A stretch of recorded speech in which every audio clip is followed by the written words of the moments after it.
नमस्कार, सिग्मा रूसर में आपका स्वागत है। आज हम लोग मैट्रिक्स का पढ़ेंगे, एलिमेंट्री ऑपरेशंस। राइट, आपका जो हेडिंग है डाल लीजिए, एलिमेंट्री ऑपरेशंस। इसको आप ट्रांसफॉर्मेशन भी बोल सकते हैं, ट्रांसफॉर्मेशन ऑफ मैट्रिक्स। देखिए ये आपके एनसीईआरटी का 3.4 एक्सरसाइज है। इसमें क्या कहेगा, किसी भी मैट्रिक्स का आप इनवर्स निकालो, और कैसे निकालो, या तो रो ऑपरेशन करके निकालना होगा या तो कॉलम ऑपरेशन, मतलब आपको एलिमेंट को ट्रांसफॉर्म करना रहेगा। राइट, तो सबसे पहला जो इसमें कॉन्सेप्ट है, जो सबसे पहले है इक्विवेलेंट मैट्रिक्स। क्या पढ़ना है सबसे पहले? Equivalent matrix. Equivalent matrices. Right, देखिए इक्विवेलेंट मैट्रिसेज क्या होता है, पहले मैं लिख देता हूं। If a matrix B is obtained from a matrix A by one or more elementary transformation,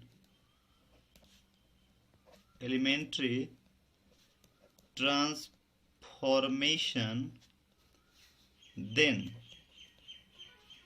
A and B are equivalent matrices and we write A equivalent B। देखिए क्या लिखा है मैंने कि if a matrix B is obtained from a matrix A by one और more elementary transformation, then A and B are equivalent matrices. कहने का sense ये होता है कि A मैट्रिक्स अगर कोई रहेगा, मान लीजिए यहाँ पे B मैट्रिक्स होगा, A इक्विवेलेंट B। मान लीजिए कि अगर आपके पास कोई ए मैट्रिक्स आएगा, उसे आप एलिमेंट्री ट्रांसफॉर्म करके दूसरा जो मैट्रिक्स बना देते हैं, उसी को हम लोग क्या बोलते हैं? इक्विवेलेंट मैट्रिसेस बोलते हैं। राइट, जैसे मान लीजिए कि कोई भी एग्जांपल ले लीजिए आप, एक कोई मैट्रिक्स है, ले लीजिए कुछ भी ले लीजिए, 1 2 3 है, 4 5 6 है, 7 8 9 है कोई, ठीक है, एक कोई मैट्रिक्स, ठीक है। और इसमें हम ट्रांसफॉर्म करते हैं। मान लीजिए कि हम लिखते हैं R2 चेंज करना है, और कैसे चेंज करना है? R2 माइनस R1 मान लीजिए। राइट, इसका सेंस ये होता है कि आप किस मैट्रिक्स को चेंज, मतलब मैट्रिक्स A है जिसमें आप किस रो, R2 मतलब रो सेकेंड रो को आप चेंज कर रहे हैं, और किस तरह चेंज कर रहे हैं? R2 में से R1 को आप क्या कर रहे हैं? सबस्ट्रैक्ट कर रहे हैं। राइट, तो ये इक्विवेलेंट हो जाएगा। ए इक्विवेलेंट का साइन यहाँ पे लिखा जाएगा, और ये देखिए 1 2 3 रह जाएगा ऐसे, और R2 में से R1 को घटा दें, एवरी एलिमेंट को घटाएंगे तो 4 माइनस 1 कितना हो गया? 3 हो गया। 5 माइनस 2 कितना हो गया? 3 हो गया। और 6 माइनस 3 कितना हो गया? 3 हो गया। ठीक है, 7 8 9।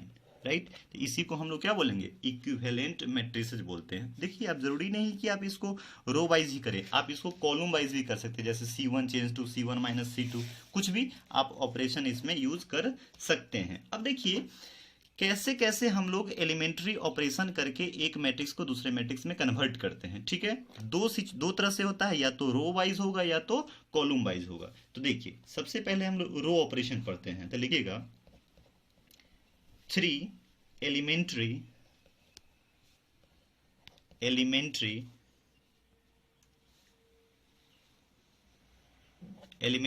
रो operations.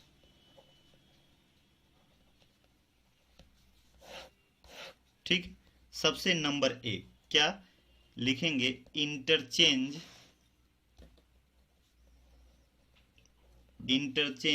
Of any two rows. मतलब कहने का सेंस क्या हो रहा है कि कोई दो रो को चेंज आपस में इंटरचेंज करना है। इंटरचेंज जैसे हम लोग को आपस में जैसे पोजीशन चेंज करना होता है। कहने का सेंस ये हो गया कि are I interchange R J. कहने का मतलब क्या हो गया, मैं एग्जाम्पल के सहारे ज़्यादा आपको इसको समझाता हूँ। जैसे मान लीजिए कि एग्जाम्पल में एक कोई मैट्रिक्स दे रखा है, ठीक है, मान लीजिए कुछ भी 4 2 6 है, -3 5 7 7 2 4 कुछ भी ऐसे करके कोई मैट्रिक्स दे रखा है, राइट। इसमें हम लोग ये कॉन्सेप्ट लगाते हैं interchange of any two rows, मतलब कोई दो रो को आपस में इंटरचेंज करना है। जैसे मान लीजिए यहाँ पे हमने लिख दिया R1 और R3 में इंटरचेंज करना है। दोनों तरह इंप्लाई लगाने का मतलब होता है R1 कहता है कि मैं तेरे R3 के पास चला जाऊंगा, और R3 कहता है कि तुम जहां हैं वहां मैं आ जाऊंगा, राइट। तो क्या हो जाएगा जरा बताइए इसको।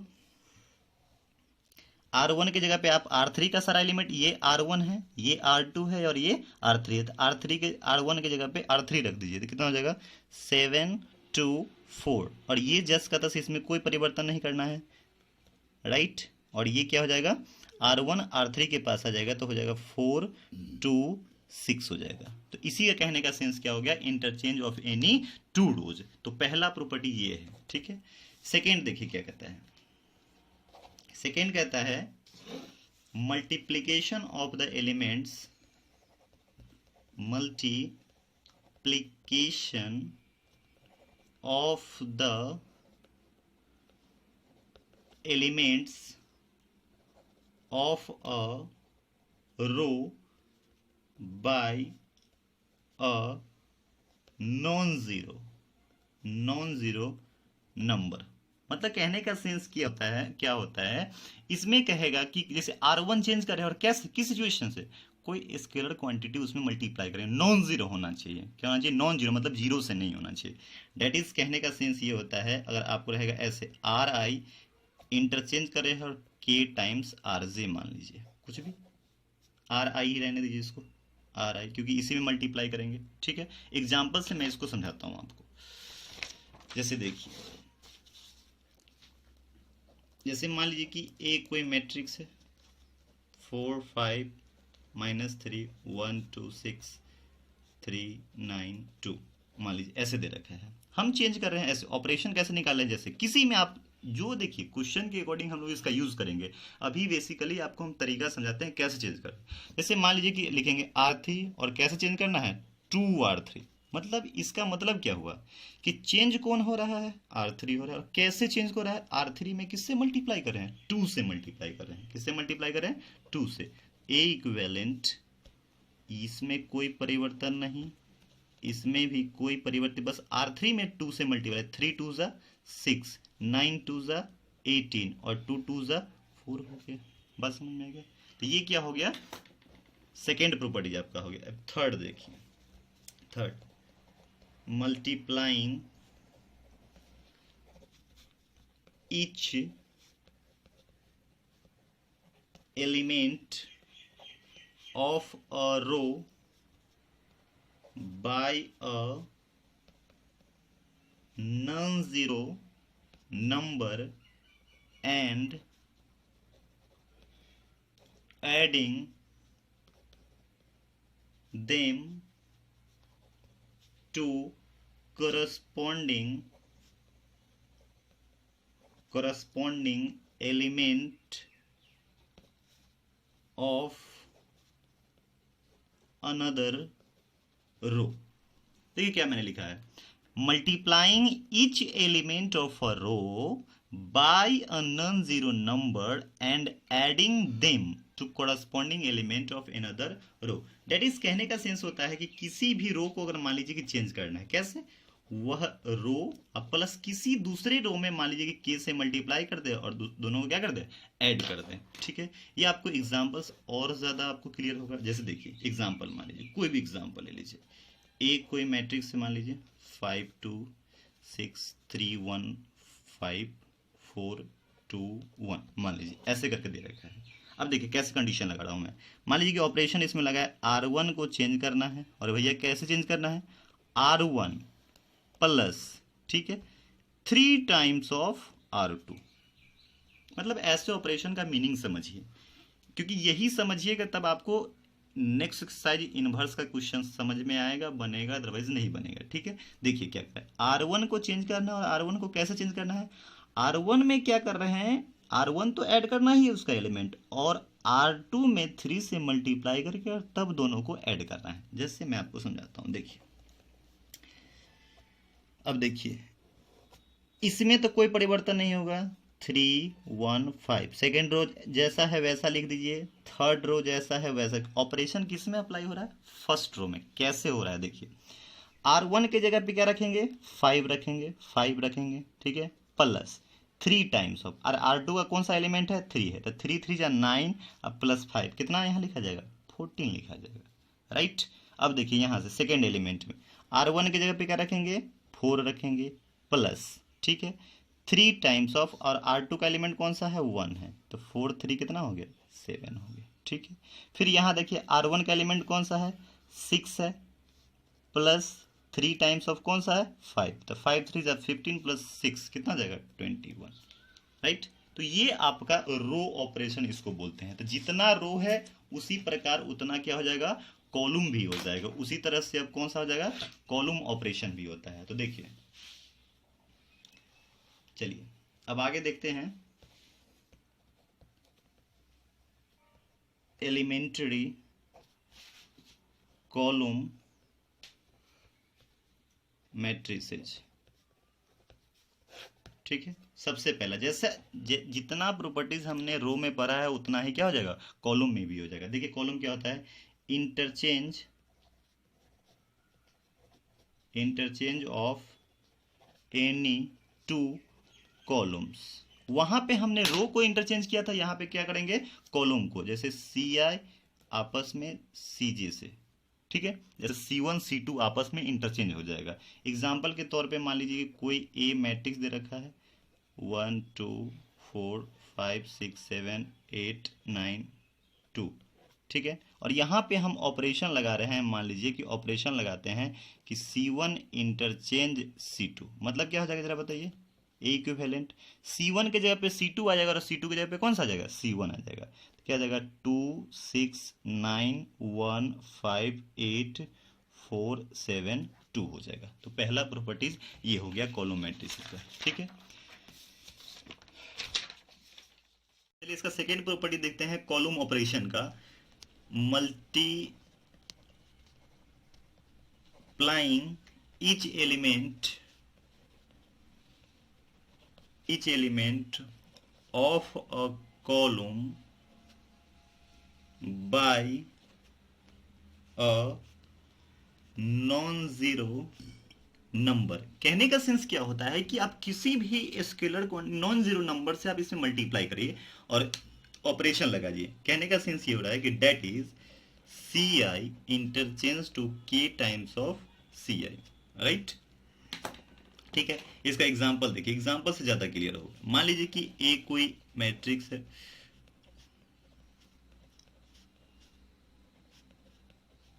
ठीक है, आप किसी में ऑपरेशन लगाइए, जैसे ऐसे लिखते हैं C2, हाँ, 4 टाइम्स ऑफ C2। कहने का सेंस क्या होगा कि चेंज कौन हो रहा है, C2। कैसे चेंज हो रहा है, 4 से मल्टीप्लाई करके, यानी कि column 2, first column, second column, third column. A equivalent हो गया 217, और इसमें किससे मल्टीप्लाई करना है, 4 4 4 जा 16, 2 4 जा 8, 4 2 जा 8 हो गया, और ये सब 10 का 10 हो जाएगा, ठीक है। एंड तीसरा है इसका multiplying each element of a column of a given matrix A by a non-zero number, and then adding to the corresponding elements of another column. मतलब अगर मान लीजिए कि Ci इंटरचेंज कर रहा है और Ci अब प्लस किसी दूसरे में किसी कांस्टेंट से या किसी नॉन जीरो नंबर से मल्टीप्लाई करके और इसको ऐड कर दीजिए। ठीक है, एक एग्जांपल लेते हैं, ज़्यादा क्लियर करते हैं इसको।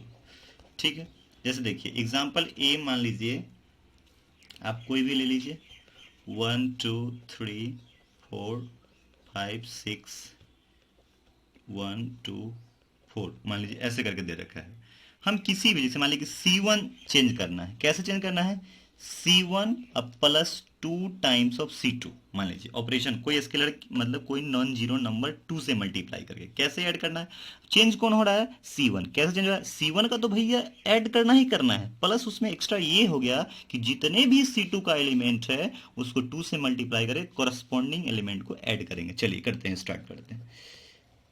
C1 तो देखिए यहाँ पे, देखिए यहाँ पे 1 तो होगा ही होगा, अब प्लस 2 टाइम्स C2 का कौन सा एलिमेंट है, 2 2 2 जा 4 प्लस 1 कितना आ गया, 5 आ गया, राइट। फिर सेकेंड एलिमेंट में, सेकेंड एलिमेंट कौन सा है, देखिए C1 का है 4 प्लस 2 इंटू कौन सा 5, तब 5 2 जा 10 प्लस 4 कितना हो गया, 14 हो गया। फिर यहाँ आ जाइए, C1 का एलिमेंट कौन सा है, 1 प्लस इसमें किससे मल्टीप्लाई करना है, 2 से, 2 इंटू 2 2 2 जा 4 प्लस 1 कितना हो गया, 5 हो गया, और जस का तस रहने दीजिए। तो यही भैया क्या है, अपना रो ऑपरेशन और अपना क्या है, कॉलम ऑपरेशन है। ठीक है, एक बार शुरू से देख लीजिए जो मैंने पढ़ाया है शुरू से। सबसे पहले मैंने क्या पढ़ाया है, एलिमेंट्री ट्रांसफॉर्मेशन हमारा टॉपिक है, इक्विवेलेंट मैट्रिसेस पढ़ाया है। इसमें फिर क्या किया है, दो तरह से करना है, या तो रो वाइज करना है या तो कॉलम वाइज करना है। ठीक है, और फिर हमने क्या किया, इसमें 3 पढ़ा, फिर हमने कॉलम ऑपरेशन पढ़ा, इसमें भी 3, एक ये रहा और 2 आपका ये और ये हो गया। ठीक है, अब चलिए इसके बाद जो अपना जो कॉन्सेप्ट है, जो आपको क्वेश्चन बनाना है, उस टॉपिक का नाम क्या है। अब देखिए इन्वर्टिबल मैट्रिसेस, सबसे पहले जानिए कि इन्वर्टिबल मैट्रिसेस क्या होता है। इन्वर्टिबल मैट्रिसेस, इन्वर्टिबल मैट्रिसेस, ठीक है। इन्वर्टिबल मैट्रिसेस देखिए, इसका डिफिनीशन पहले लिखता हूं फिर समझाता हूं। देखिए, a square matrix A of order n is, ये बहुत इंपॉर्टेंट है, is said to be invertible if there exists a square matrix B of order n such that AB equal to BA equal to I। I यहाँ पे कौन सा matrix है, identity matrix है। क्या कौन सा मैट्रिक्स है, आइडेंटिटी मैट्रिक्स है। ठीक है ना। ऑल्सो यहाँ पे B is called the inverse of A, यानी कि A inverse equal to B। देखिए क्या कहता है कि a square matrix A of order N, मान लीजिए कि एक कोई आपके पास स्क्वायर मैट्रिक्स है, ठीक है ना, उसको इनवर्टिबल तब कहेंगे अगर कोई एक ऐसा बी मैट्रिक्स हो, एग्जिस्ट करे, जिस, और कैसे एग्जिस्ट करेगा, ए बी मल्टीप्लाई कीजिए या बी ए मल्टीप्लाई कीजिए, वो हमेशा किससे आएगा, आइडेंटिटी मैट्रिक्स बनेगा। आइडेंटिटी मैट्रिक्स आपको पता है कि प्रिंसिपल डायगोनल एलिमेंट में 1 1 होता था, बाद बाकी सारा का सारा 0 होता था, तो हम उसको क्या बोलेंगे, ए इनवर्स बोलेंगे। ए इनवर्स कैसे, देखिए जैसे देखिए ए बी इक्वल टू आई लिख लीजिए मान लीजिए, ठीक है, तो यहां से क्या हो जाएगा जरा बताइए, b equal to 1 upon A into I हो जाएगा, ठीक है ना, और ये हो जाएगा क्या, ए इनवर्स आर आई। जानते हैं कि ए इनवर्स भी एक मैट्रिक्स है, तो किसी भी मैट्रिक्स को आइडेंटिटी मैट्रिक्स पे मल्टीप्लाई करने पर कोई फर्क नहीं पड़ता है। मतलब क्या हो जाएगा, ये ए इनवर्स, यानी कि क्या हो गया, A inverse equal to B. तो क्या कहेंगे हम, बी को बोलेंगे, क्या बोलेंगे, बी को बोलेंगे ए का क्या है, इनवर्स होता है। ठीक है, एग्जाम्पल आप ले लीजिए, ए कोई मैट्रिक्स मान लीजिए 3 है, 5 है, 1 है, 2 है, और बी कोई मैट्रिक्स है 2 -1 -5 3। आप देखिए मल्टीप्लाई करिएगा ए बी, आपका पक्का आइडेंटिटी मैट्रिक्स बनेगा। बी ए आप मल्टीप्लाई करो आइडेंटिटी मैट्रिक्स बनेगा। तो सिंस क्या हो गया, A B equal to B A equal to I आ गया, आइडेंटिटी मैट्रिक्स आ गया, इसलिए क्या हो जाएगा, A inverse equal to B हो जाएगा। ठीक है, तो अगले लेक्चर में हम लोग क्या करेंगे, इस पे क्वेश्चन प्रैक्टिस करेंगे। ठीक है ना, आप आज मैंने जो भी पढ़ाया है उसको आप पहले देख लीजिए, क्योंकि इसी का यूज करके हम लोग क्वेश्चन आएंगे और इसका टेक्निक बताएंगे। मस्ट ऑफ द स्टूडेंट का क्या होता है, इसमें आंसर गलत हो जाता है। नहीं भैया, एक भी आंसर गलत नहीं है। मैं आपको टेक्निक सिखाऊंगा कैसे आप क्वेश्चन को भरेंगे, बस 3 स्टेप सिखाऊंगा, उसी 3 स्टेप में आप कोई भी क्वेश्चन कर सकते हैं। Okay, thank you very much.